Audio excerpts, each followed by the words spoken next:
السلام علیکم عزیزان. سلام. برنامه دوست داشته شما پرسکاو را پیشنهاد می‌سازیم و باوری داریم که با اشتیاق تماشا میکنید، چون که ما این نوبت موضوعی در حقیقت جالب را انتخاب کردیم. این چونان عجیب کی؟ در نظر پرسی مذکور معین می شود که مردم بیشتر حولی را دوست می دارند یا خانه بلندآشیانه و برای تازه نگاه داشتن محیط زیست چی کارها را به انجام می رسانند. سر اول پرسکاو میکنیم. به شما خانه بلندآشیانه پسند است یا حولی؟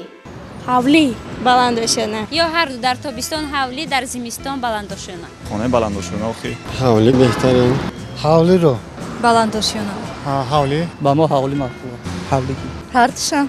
حولی. حولی. فکر خودم امی بلند خانه معقول است. با ما خانه بلندآشیانه معقول است. حولی. هر دوش.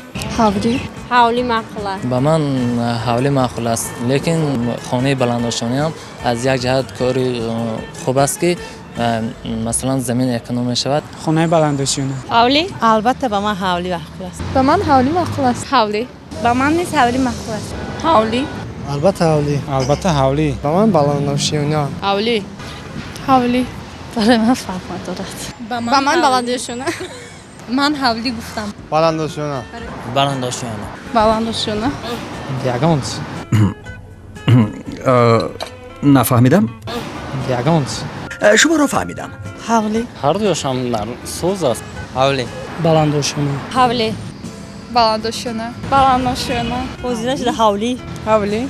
حولی.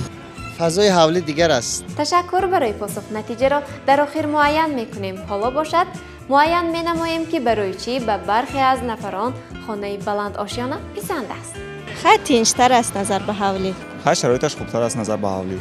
زندگی آسان‌تر در بلندآشیانه. خود مثلا در خوابگاه زندگی میکنم دیگه. به نظر شخصیت ما امی زندگی کردن در چی بسیار خوبتر است. آپارتمان چون تمام وسایلش مجهز و جدا است. شرایطش خوب است، بعد میانه خوب می باشد. برای که هوای تازه میرسد، برای نقص از بالا تماشا میکنی شهر را. زیبا است راست؟ برای اون که خیلی حاضرش از زندگی خیلی شده است. مثل گفت پیشروی از زمین ها را کم میتیم. مثل گفت احوالی ترکستان زیاد شده است. برای اون بلندآشیانه خوب است که در یک مثال گپ چه گویم در 20 ساتیق زمین اگر دام سازم مردم های زیاد در آنجا زندگی میکنن. انا حاضر شرایطی که حاضر زمان است در 4 ساتیق زمین مثال گپ زندگی کردن نمیشود. در زمین هایی که هست مثال گپ در خانه که حولی بلندآشیانه خوب است. برای که هوای تازه بسیارتر است در اونجا. بلندتر چقدر که بلند باشم هوای تازه بسیار است. از جهت شرایطش در فصل زمستان هم برای مثال گرمی زمستان گذرانی خوبتر. برای چی که همه شرایط مجسم است. برای که کار کمتر است. برای که گفتی دکانم کار کم است. حتی روبوچین هم نمی‌کنیم. فکرهای خیلی عجیب، ولی باز هم عجیب ترش آن است که برای چی به قسمت زیادی مردم حولی معقول است. چرا حولی به شما پسند است؟ برای که حولی در حولی سگ گرفته ممکن است. هر گونه بازی ها کردن و درختان میوه‌دار شناندن ممکن است. برای بود هواش تازه. خیلی است که حولی رو دوست میدارم. آخر برای چی؟ نمیدونم راست بگم، نه که حولی رو دوست میدارم. چون که در آن علاقه عادت کردیم از خوردی. در آنجا مثلا باز زمین نزدیک حولیگی هست. مثلا در آنجا باز در هوای تازه کار کردن ممکن. برای که حولی جای خوب است. برای چی خوب است؟ هم با هواش خوب است، هم زمین کشت داره. برای آنکه کودکان در آنجا آزادانه بازی کرده میتوانند. یعنی بازی ها تو ما رو میفهمی که شرایطش خیلی نقص است. برای که آزادانه کودکان بازی میکنن، آب و تاب مییابند. برای اون رستنی یا اون گل میکارید بود هواش نظر به بلندآشیانه تازه تر میشه. برای اینکه حولی خیلی کشاد هم خیلی آشیانه هم خوب و بهترش حولی. برای اینکه حولی هوای تازه داره. برای که بود هوایش تازه هست. سحر میخیزی هوای تازه در گشت و گذار میکنی، به همین خاطر. برای آن که هوای تازه دارد. در قشلاق بسیار هوای قشلاق بسیار خوب است. در قشلاق بسیار خانه های پست هستند، برای همین معقول است. برای بر هوا من در حوالی زندگی میکنم، در حوالی مخصوص. چون حوالی بهتر از کوشاد است. باد و هوایش خب سیر و گشت کردن در باغ، سیر و گشت نمودن یعنی خیلی هم قلای است. باد و هواش تازه. برای اینکه مثال گشت گذار کردن روشنا باشد، روشنای تنگ. برای آنکه حوالی باشد جای کشاد کودک‌ها بازی میکنند. در خانه بلندوشان یگان آواز بلند شود در همسایه آمده پسر گپ زدن میفته، مثلا خلل میرسه میفته گپ میزنن. اینش دقیق است. برای که طبیعتون در حوالی میخواه باشه. نمیدونم حوالی بر هواست. برای که حوالی هوای تازه داره. بعد فکر میکنم خودش در بسیار روشنه زیاده میکنه، زندگی میکنه. در بسیار روشنه زندگی میکنیم، اما گاه روزای شنبه یک شنبه به خونه عممون حوالی میرویم. هوا سلخین تازه، برای در بیرون میشینیم با عائله‌مون جمع میشویم. خوب است. هوا تازه آزاد میشینید. برای درخت گل دارد، زمینی کش دارد، برای های مقدار کودک‌ها خیلی قلای است. یعنی بازی ها تو مرا میفهمی که برای که حوالی دوز همه آزاد میگرده، هاز همه تازه. حوالی باد و هواش تازه، درخت و میشد میوه خوش هست، استفاده میبریم. پولیس داشته باشد با کبوتی کردن استفاده میبریم. زمین دارم، حوالی دارم، در زمین کار میکنم، کبوتی میکنیم. حوالی دیگه با درخت میوه یک الهام میگرده، تک درخت قوت میبخشه. چقدر عجیب است. از هر طرف البته که درختان گوناگون رویده است، در اونجا پرنده ها می نشینند، صدای پرنده ها. فکر میکنم محیطی که حوالی دارد، فصاحت و نفاست و نزاکتی که حوالی دارد، البته که در بیناهای بلندوشانه کم به نظر می رسد. این اندیشه من است. در حقیقت فکرها گوناگون بود. اینچنین هستند نفرانی که هم حوالی را دوست می‌دارند و هم خانه بلند آشیانه را. چرا؟ مثلا در حوالی باد و هوا خوب است، مثلا طبیعت گل میکاری چگونه زیبا است، مثلا آب میشپی بوی خوش میبرد. در زمستان بلند آشیانه خوب است که از خنک امین میدارد و بیرون نمیبری. خیلی تابستان در حوالی قلای، در زمستان در خانه بلندشونه. در تابستان حوالی، در زمستان سکس گرمتر. برای در دهات زندگی کردن، در حوالی زندگی کردن، اون چه بگم بود هوایش تازه است. در اگر بلندوشانه زندگی کردن باشد شرایطش خوب است، همه طرف است. فهمو در نظرسنجی مذکور عقیده ها گوناگون و بحث طلب بود، چون طبیعت آدمان گوناگون است. ولی باز هم یک سوال دیگر، عین حال شما در خانه بلند آشیانه زندگی دارید و یا در حوالی؟ من در حوالی زندگانی میکنم. بلندوشانه. من خودم در خانه بلندوشانه. هم حوالی هم بلندوشانه. کی میدانست؟ من خودم در حوالی. در بلندوشانه. من در همین حوالی زندگی میکنم. در خانه زمینکی. در حوالی کی؟ در حوالی. خوب گفت. و 7 کیلومتر در آشیانه چهارم. یعنی بلند آشیانه؟ بله. فعلا در بلند آشیانه زندگی میکنم. من خوابگاه. در بلندوشانه در 3 متر زندگی میکنم. در حوالی. حوالی. یعنی حال در حوالی. حوالی. من خانه بلندوشانه با زندگی میکنم، 3 ماشیانه. این حال من در خوابگاه 8 دانشگاه آموزگاری به نام صدر عینی زندگی میکنم و 4 آشیانه میباشه. حوالی دا میکنیم، بعد یک ساعت خانه. حوالی. این حال ما در حوالی زندگی میکنیم. ما در حوالی زندگی میکنیم. من در حوالی زندگی میکنم. در بلندوشانه. البته بلندوشانه. طولی 5 سال میشه. وزیرش در شهر بلندوشانه باشد، در دهات جا هم خانه داریم در حوالی. در شهر در وقت تحصیل کردن در بلندوشانه زندگی میکنیم. من بلندوشانه زندگی میکنم. حوالی ده. بلندوشانه 3 متر.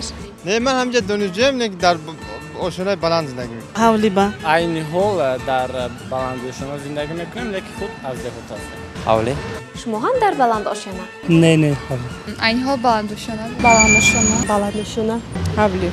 ما حوالی داریم. چون که ما در یکی از شهرهای زیبای تاجیکستان، قلب تاجیکستان، دوشنبه شهر هستیم.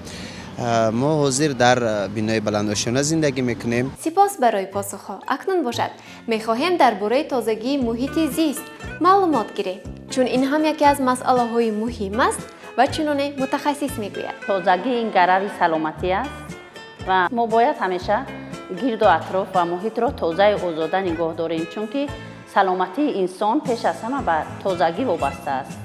اگر همه جا تازه و آزاده باشد پس جامعه هم سالم است. درست قید کردید. پس این تازگی از کجا سر می شود؟ یکم درجه سر می شود از خانه و در. انسان باید اول همیشه خانه و در، کوچه، مکتب، راه و گلگشت ها، تمام جا را باید که همیشه تازه و آزاده نگاه دارد، چون که تازگی محیط زیست و در دست انسان است و مناسبت با محیط زیست وابسته است به انسان و باید که هر یک شخص رفتار درست را در محیط زیست رعایت نماید. این خیلی که باشد در محله شما شنبگی گذرانده می شود. این عملی نیک را چگونه تشکیل می کنید؟ در محله ما شنبگی ها را یک روز پیش خبردار میکنیم و تمام مردم الکی از این خبردارن. الکی میدونن که شنبه و یک شنبه مردم باید که حتما به شنبگی برایند. الکی آنها عادت کردن. رفت این گونه آبادانی و تازه‌کنی چه خیلی صورت میگیرد؟ مردم هنگامی به شنبگی برآمدن از خانه خود با خود آلات‌های کاری مثلا جارو، بیل، کلن گرفته به همراه خود به کوچه ها میبرایند و مثلا به جوبار تازه کنی و کوچه ها را تازه کردن سر میکنند و با مسئولیت بلند این کار را به انجام میرسانند.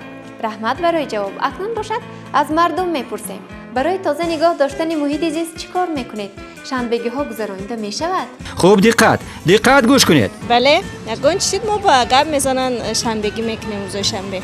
ما در پیشخانه همه وقت در روزای شنبه شنبگی میگذاریم. البته ما هر روز یک شنبه پیش همون بینایمون رو تازه میکنیم. گذشته از این ما یک زن رو کرایه کردیم که هر ماه به او پول میدهیم یک مبلغی معین و پیش بینای ما رو هر روز تازه میکند. حشر میکنیم برای تازگی. خوب هم گرد اطراف تازه میکنیم.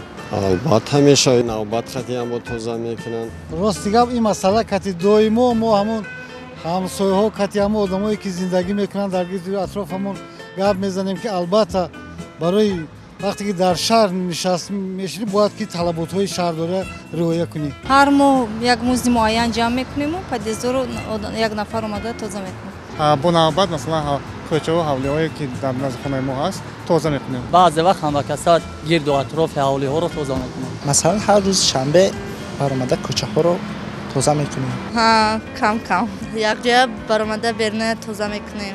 علفچینی و خیلی کارهای جمعیتی میشد حتما در روزهای شنبه، یک شنبه، روزهای و استراحتی با حتما میشد. در تازه کردن یعنی پدیز رو تازه میکنن و بیرون رو تازه میکنن. از طرف خانما میشه و حولینا را میروان کوچه ها را تازه میکنن. میشد هر بسیاری وقت روزهای شنبه برآمده است دست جمعانه حشر همچون شنبگی برای تازگی کوچه و جویبارها.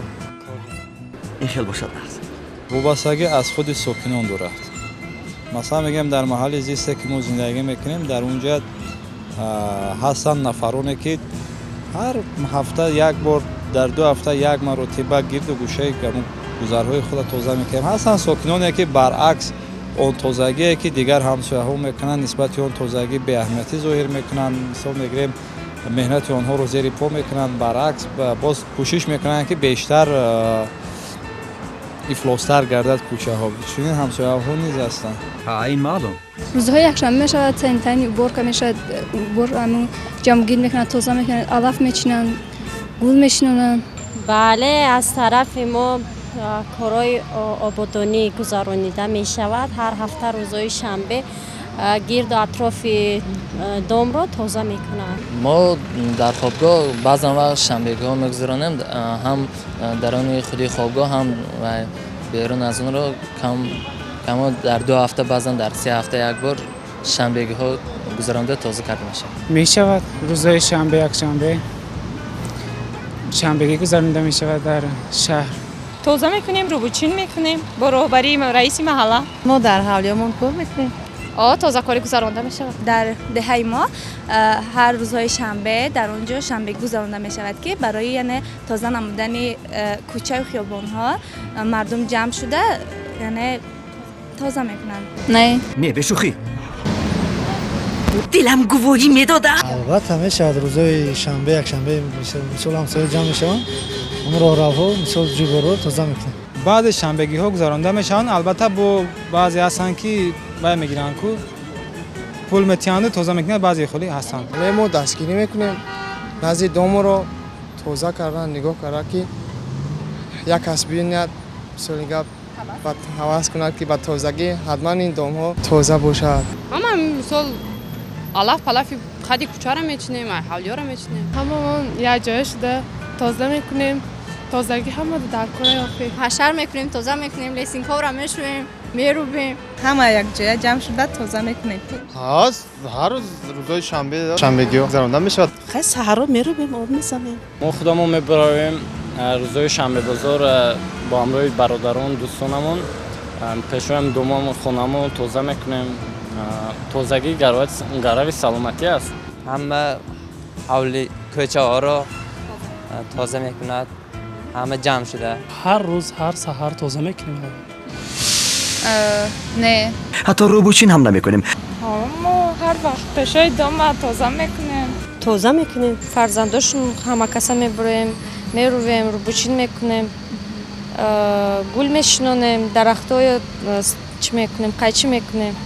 هر هفته روز شنبگی اعلام میکنیم. رئیسان محله خانه ها اشتراک میکنند.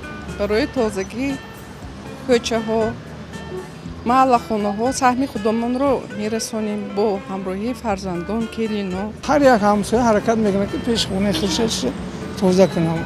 ما هم خیلی حرکت میکنیم، تازه میکنیم. قریب که هر شنبه اهل جماعتچگی بینوی که ما زندگی میکنیم روسی هر روز شنبه از ساعت 10 برای کارهای تازگی همسایه ها سرجم میشویم و البته هر نفری که چقدر دست خیر دارد به انجام میرسد. تشکر برای پاسخ و عملی نیک. دوستان عزیز، خلاصه نظرسنجی چنین است: از 100% مردمی که در پرسکوی مذکور اشتراک کردند همگی 85% حولی را دوست می‌دارند و باقی مانده 15% دیگر باشد خانه بلند آشیانه را. این بود یکی از موضوعهای جالب. دوستان عزیز، هنوز برنامه‌های خوب در پیش است. وقت رسید.